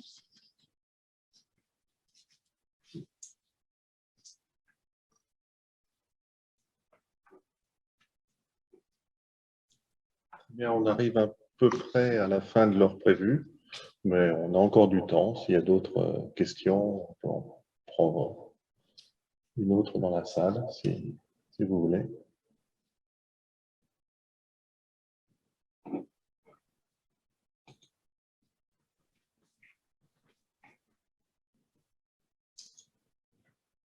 Bon, il n'y a que des bons élèves qui veulent terminer à l'heure. Anne-Catherine, un immense merci pour ce merci à que vous. Avez pu nous transmettre pour des paroles de bienveillance que vous transmettez dans votre activité et qui font beaucoup de bien à ceux qui les entendent. Avant de se séparer, moi, juste peut-être qu'on prenne un temps qui... Vous avez fait de nombreuses références de manière discrète, mais néanmoins réelle au fait que vous êtes croyante. Donc, on peut se séparer en disant simplement à notre Père pour remettre ce que l'on a entendu, les situations que vous avez aidé à dépasser entre les mains du Père. Notre Père, qui est aux cieux, que ton nom soit sanctifié, que ton règne vienne, que ta volonté soit faite sur la terre comme au ciel. Donne-nous aujourd'hui notre pain de ce jour. Pardonne-nous nos offenses, comme nous pardonnons aussi à ceux qui nous ont offensés. Et ne nous laisse pas entrer en tentation, mais délivre-nous du mal. Amen. Voilà. Merci. Merci encore. Merci et merci pour cette occasion que vous me donnez de terminer une conférence par un autre père. Parce que c'est une grande première pour moi. Et j'aime bien l'idée. Voilà, merci bien.